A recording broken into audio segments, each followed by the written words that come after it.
Assalamualaikum warahmatullahi wabarakatuh.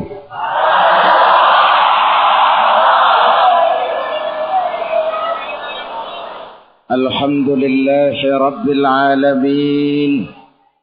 Wassalatu wassalamu ala asyrafil mursalin Sayyidina wa maulana Muhammadin wa ala alihi wa sahbihi ajmain, amma ba'du.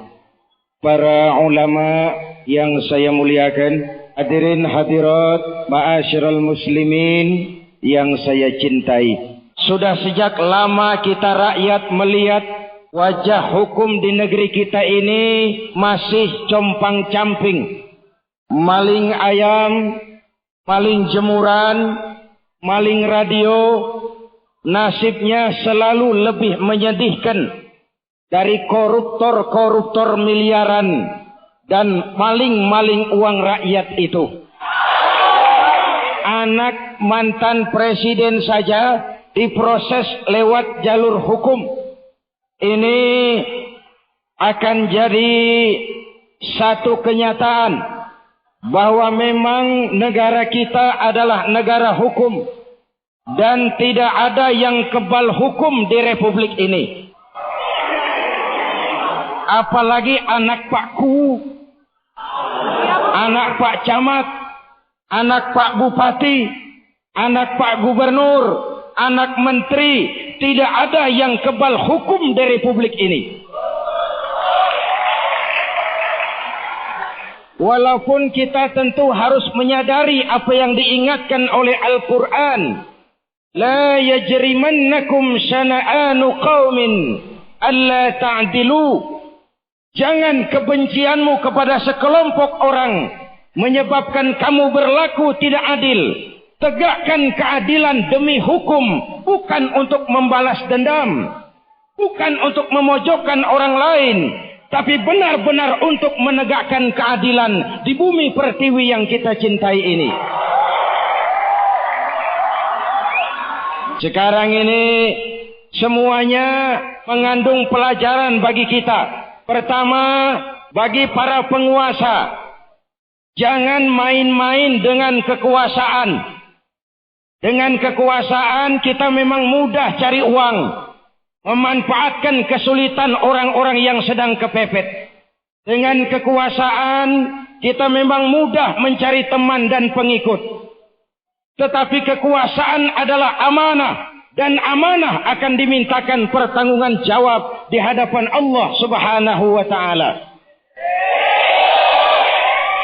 Sebaliknya ini juga pelajaran bagi kita. Jangan mendukung orang dengan cara yang membahayakan orang yang kita dukung.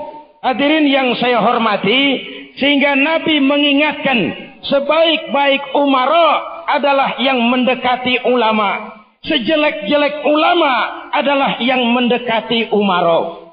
Kalau umara dekat dengan ulama, insya Allah niatnya baik. Betul?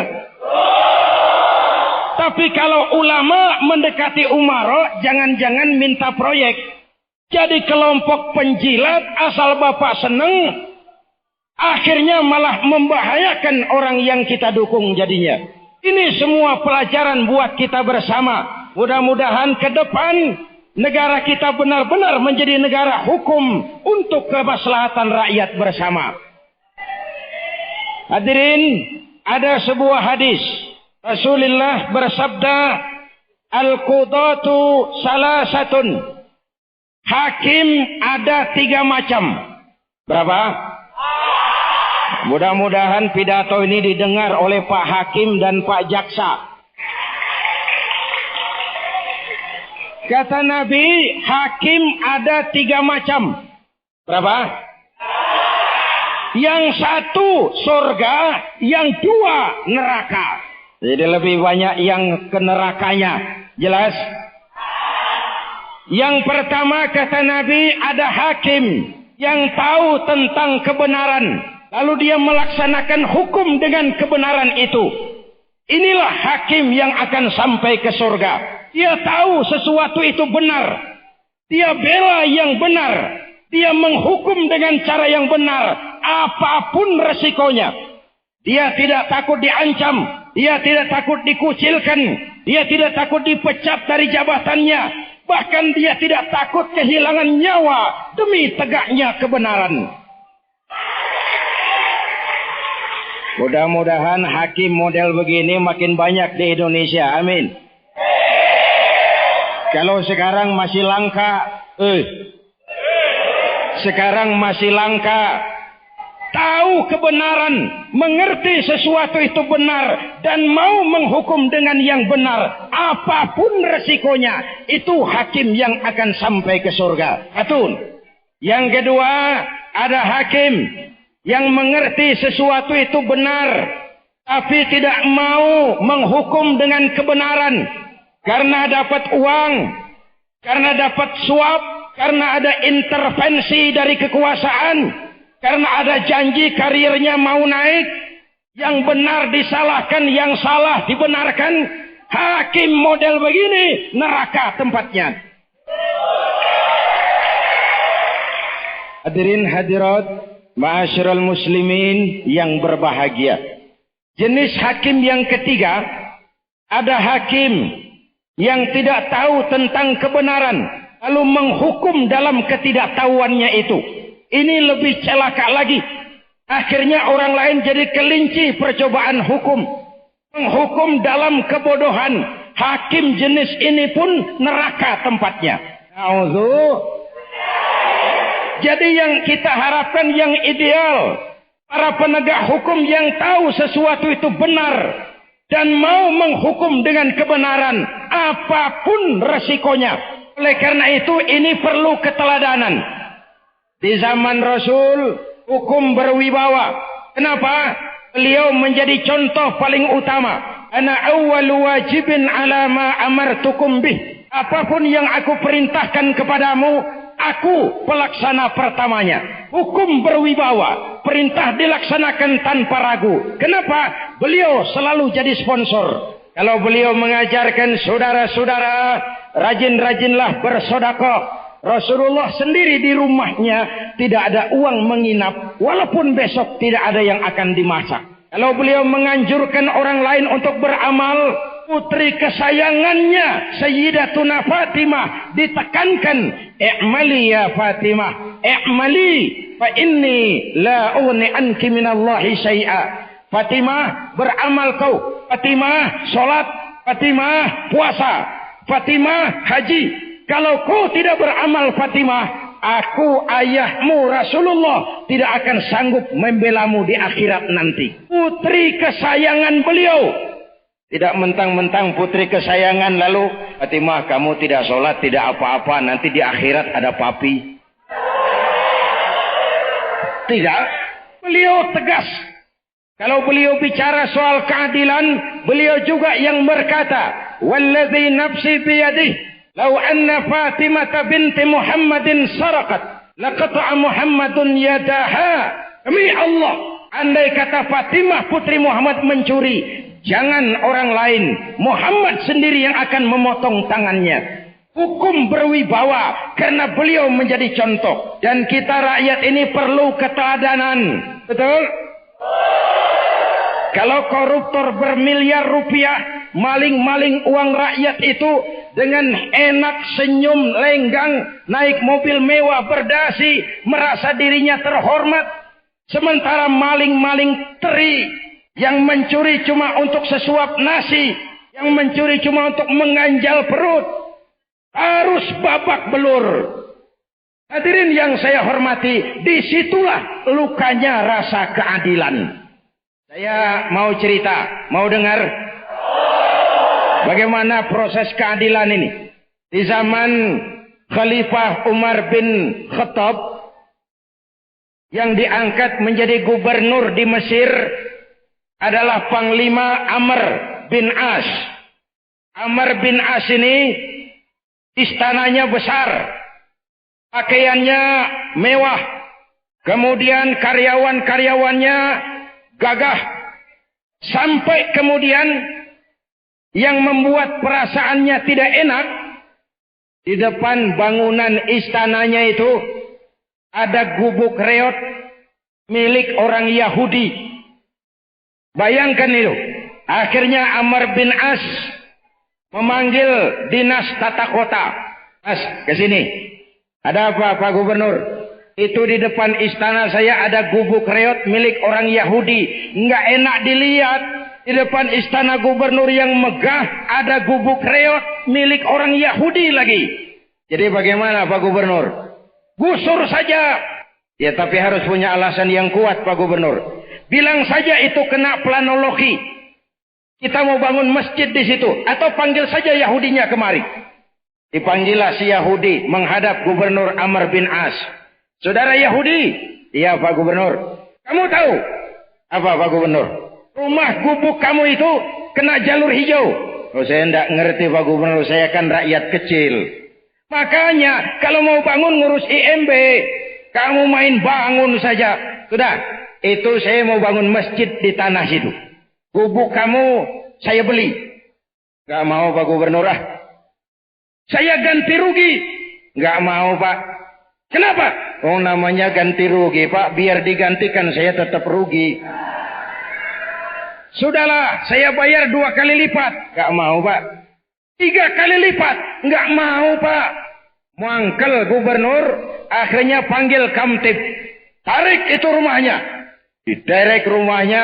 Ambruk. Yahudi itu berlinang air mata. Begini rasanya jadi rakyat kecil. Sudah jatuh selalu terpuruk. Tapi pikir-pikir Amr bin As kan cuma gubernur. Di atasnya masih ada khalifah. Saya mau lapor saja kepada atasannya di Madinah. Berangkatlah Yahudi ini ke Madinah untuk mencari keadilan. Berhari-hari dia tempuh perjalanan dari Mesir ke Madinah. Menyeberangi lautan, menyeberangi gurun pasir. Sambil di hatinya berpikir, kalau nanti saya sampai ke Madinah, apa pengaduan saya bisa diterima oleh Khalifah Umar bin Khattab? Saya Yahudi, non-Muslim, rakyat kecil. Apa saya akan diterima dengan baik? Apa perkara saya mau didengarkan? Sambil jalan, sambil mikir. Berhari-hari, akhirnya sampai ke Madinah. Cari-cari tempat kediaman khalifah. Akhirnya dekat-dekat zuhur, dia sampai di depan masjid. Dia lihat dekat masjid di bawah pohon kurma, ada orang sedang tidur. Selamat siang, Pak. Siang. Saya mau numpang tanya, Pak. Tanya apa? Bapak tahu apa? Iya, saya mau numpang tanya, Pak. Boleh? Tanya apa? Bapak tahu nggak Khalifah Umar bin Khattab? Oh, saya tahu. Istananya di mana, Pak? Istananya di atas lumpur. Di atas lumpur. Di atas lumpur. Pakaian kebesarannya apa, Pak? Wol? Sutra? Bukan. Pakaian kebesarannya malu dan takwa. Banyak pejabat kita sekarang pakaiannya mahal-mahal tapi tidak punya malu. Pakaian kebesarannya malu dan takwa. Ngawalnya banyak, Pak. Banyak. Ngawalnya apa, Pak? Tentara, polisi? Bukan. Pengawalnya yatim. Orang-orang jompo. Kelompok mustad'afin. Orang-orang yang tidak berdaya. Orang-orang yang tidak mampu. Itu pengawalnya. Oh, begitu, Pak. Begitulah Umar bin Khattab. Orangnya sekarang di mana, Pak? Di depan kamu. Jadi Bapak, iya. Bapak, iya. Saya Umar yang kamu cari. Ada perlu apa? Lapor, Pak. Lapor apa? Saya Yahudi, Pak. Terus, saya tinggal di Mesir. Lalu, gubuk saya digusur oleh gubernur Bapak Amr bin As. Kenapa? Katanya dia mau bangun masjid di situ, Pak. Saya tidak mau, saya menolak. Gubuk saya digusur. Ditarik. Ambrol, Pak. Saya ini kelompok makmur. Cuma punya rumah sama sumur. Harta saya cuma itu-itunya, Pak. Saya menuntut keadilan. Saya dizolimi oleh gubernur Bapak. Mentang-mentang berkuasa, main tarik saja. Mentang-mentang berkuasa, main gusur saja. Saya menuntut keadilan. Oh, begitu. Iya. Baik. Saudara Yahudi. Iya, Pak. Kamu lihat tempat sampah itu. Iya, Pak. Di situ banyak tulang unta. Iya, Pak. Coba kamu ambil 1 tulang ke sini. Tulang. Tulang. Pak, saya datang mau mencari keadilan, bukan cari tulang. Kalau tulang di kampung saya juga banyak. Sudahlah, kau ambil saja tulang itu. Diambil tulang unta, diberikan kepada Khalifah Umar bin Khattab. Diambil tulang ini, digaris dengan ujung pedang. Lurus. Saudara Yahudi? Ya Pak. Kembali kau ke Mesir. Berikan tulang ini kepada Gubernur Amr bin As. Makin bingung Yahudi. Jauh-jauh dari Mesir ke Madinah mau cari keadilan. Cuma dapat tulang. Bagaimana Pak Khalifah? Sudahlah kau kembali saja. Berikan ini kepada Amr bin As. Berangkatlah Yahudi ini kembali ke Mesir. Di hatinya, sia-sia perjalanan saya.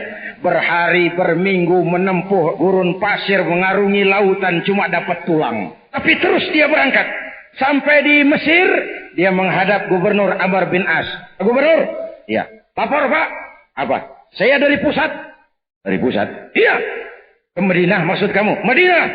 Kamu ketemu Khalifah? Iya. Kamu mengadukan persoalan kamu, gubuk kamu saya gusur. Iya Pak. Terus apa kata Khalifah? Ini Pak, tulang. Disuruh kasih Bapak. Amr menerima tulang itu. Ada garis lurus di atas tulang. Gemetar sekujur badannya. Keringat bercucuran. Kepala dinas tata kota dipanggil. Kamtib dipanggil. Hei. Kumpul. Itu gubuk Yahudi dirikan lagi. Saya tidak jadi bangun masjid di situ. Kok tidak jadi Pak? Tidak jadi. Lalu gubuk Yahudi dirikan lagi. Kembalikan haknya. Yahudi makin bingung. Ada gubernur dapat tulang, panik. Apa yang terjadi Pak Gubernur? Apa-apa. Kamu sedikit-sedikit main pusat. Ngomong dulu di sini. Tahu nggak kamu, saya dapat teguran keras dari Khalifah Umar bin Khattab. Seolah beliau berkata lewat tulang ini. Hai Amr bin As. Jangan mentang-mentang jadi gubernur ya, lalu bertindak seenakmu. Mumpung kau sedang berkuasa, berlaku adil dan luruslah kamu. Seperti lurusnya garis di atas tulang ini. Kalau kau tidak adil, kalau kau tidak lurus, nanti aku luruskan dengan pedangku. Siapa yang tidak gemetar ditegur kayak begitu? Kamu brengsek, main lapor. Hadirin hadirat yang saya cintai. Saya kembali bagaimana bingungnya Yahudi ini. Tuan Gubernur, ya, itu arti tulang yang dikirimkan oleh Khalifah tadi. Betul. Kalau begitu Islam benar-benar adil ya. Adil. Perkara saya dimenangkan. Kamu menang. Padahal saya Yahudi. Yahudi kamu. Tapi perkara saya menang. Menang. Padahal saya menghadapi gubernur. Iya. Kamu cuma rakyat biasa. Wah, Islam itu hebat dong. Kamu baru tahu. Pak Gubernur. Kalau memang begitu, silakan gubuk saya itu dipakai saja untuk pembangunan masjid. Tanah-tanahnya saya wakafkan sudah.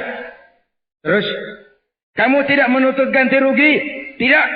Bukan cuma sekedar itu Pak Gubernur. Mulai hari ini Bapak saksikan. Asyhadu an la ilaha illallah. Wa asyhadu anna Muhammadar Rasulullah. Yahudi masuk Islam karena melihat sistem dan nilai keadilan dalam Islam. Tidak pandang bulu. Yang benar tetap benar. Yang salah tetap salah. Walaupun dia Yahudi.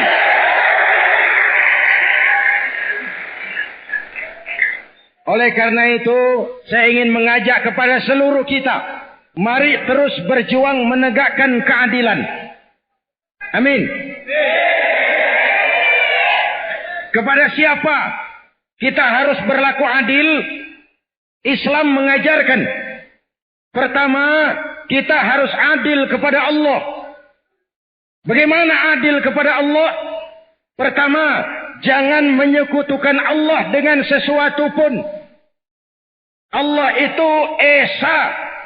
Lam yalid. Walam yulad. Laisa kamislihi syai'un. Dan itulah Allah subhanahu wa ta'ala. Yang kedua, adil kepada Allah itu hanya menyembah kepadanya saja.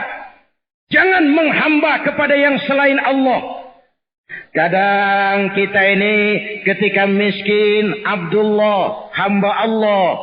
Setelah jadi orang berkedudukan, hamba pangkat. Waktu susah, hamba Allah. Setelah kaya, hamba harta. Waktu masih awam, hamba Allah. Setelah punya ilmu, jadi hamba teknologi. Kita tidak konsisten. Sekali kita menghamba kepada Allah, jangan lagi menghamba kepada yang selain Allah. Adil kepada Allah, mentauhidkannya dan tidak menyembah kecuali hanya kepadanya. Belum pernah nikmat Allah berhenti dalam hidup kita. Betul?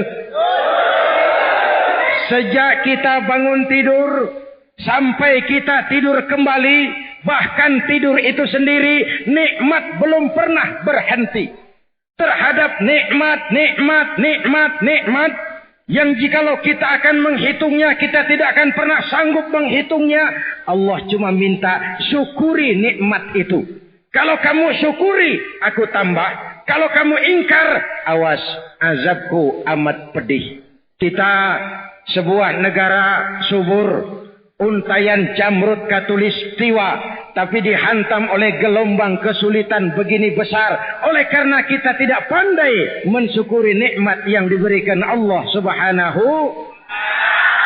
Ayo, jadi orang yang adil kepada Allah. Jangan menyekutukannya dan jangan menyembah kecuali hanya kepadanya. Satu.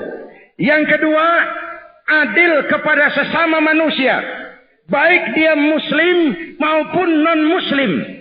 Sebab watak Islam adalah rahmatan lil. Kalau besar, dia mampu melindungi yang kecil. Kalau kecil, dia mampu menjaga diri. Umat Islam adalah umat yang tidak pernah cari-cari musuh. Tapi pantang lari kalau bertemu dengan musuh. Jelas? Kita umat yang cinta damai. Maka kita harus buktikan bahwa umat Islam Indonesia mampu menjadi lem perekat untuk menjaga keutuhan bangsa dan negara yang kita cintai ini. Hadirin yang saya cintai, adil kepada sesama, baik muslim maupun non-muslim. Bahkan kalau bisa agama mengajarkan nilai tambah. Coba perhatikan ada ayat, wa jazaa'u sayyi'atin sayyi'atun misluha faman afa wa aslaha fa ajruhu 'ala Allah. Balasan suatu kejahatan adalah kejahatan yang setimpal. Tapi ya siapa yang memberi maaf dan mencari jalan damai, itu yang terbaik dan itu akan mendapat pahala. Jadi kalau saudara tidak salah, saudara ditempeleng, tempeleng lagi dia, sekeras dia menempeleng saudara. Itu adil. Tapi kalau saudara memberi maaf, saudara mencari jalan damai, itu yang lebih baik dan itu yang akan mendapat pahala. Disinilah nilai tambah. Sampai-sampai diajarkan dalam hadis lain, misalnya silman qata'ak wa'ati man haramak wa'fu amman zalamak. Bersilaturahmilah kau kepada orang-orang yang marah denganmu. Berikan orang yang bakhil kepadamu. Dan maafkan orang yang berlaku zalim terhadap dirimu. Di situ kita umat mencari nilai tambah di sisi Allah Subhanahu. Adil kepada sesama. Lalu yang ketiga, adil kepada diri sendiri. Mata ada haknya untuk tidur. Perut ada haknya untuk makan. Seluruh anggota badan ada haknya untuk beristirahat. Jadilah orang yang adil kepada diri kita sendiri. Kenapa? Allah menciptakan manusia ini fi ahsani takwim. Ayo bandingkan dengan semua makhluk yang pernah diciptakan Allah, manusia ini fi ahsani. Saudara pernah pesan? Pernah pesan? Punya potongan kayak sekarang pernah pesan? Enggak pernah. Kita semua terima jadi. Betul? Terima jadi saja komplit, sempurna. Alhamdulillah. Manusia diciptakan dalam bentuk yang terbaik. Tapi kadang-kadang ada orang yang tidak adil kepada dirinya sendiri. Dijerumuskannya dirinya ke lembah kehinaan. Ditenggelamkannya dirinya dalam mabuk, judi, zina, segala macam maksiat.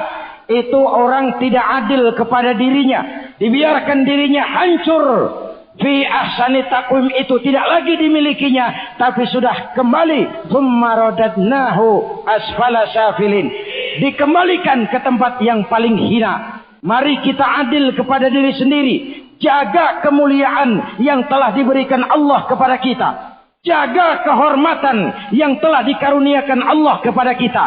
Jangan zalim kepada diri sendiri, membiarkan diri kita hanyut dipermainkan setan, membiarkan diri kita tenggelam di meja judi, mabuk-mabukan, melakukan segala macam perbuatan maksiat. Itu orang tidak adil kepada dirinya sendiri.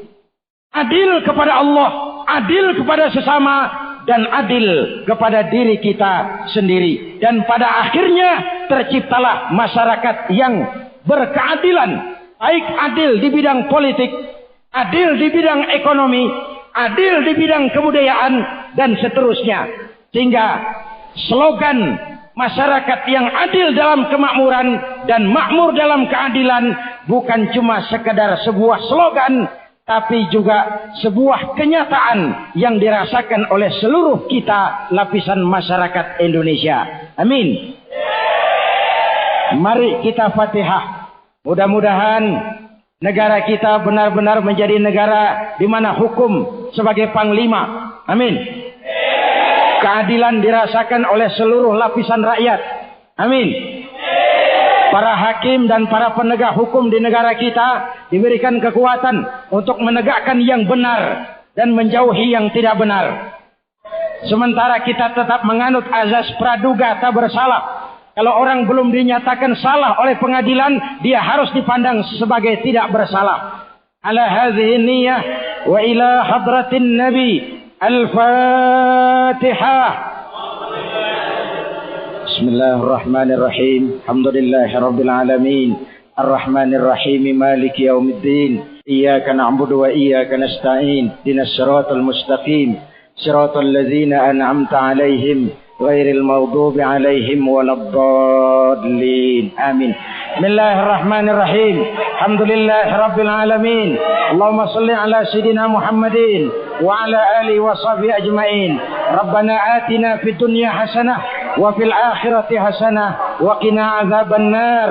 Walhamdulillahi rabbil alamin. Wassalamu alaikum warahmatullahi wabarakatuh.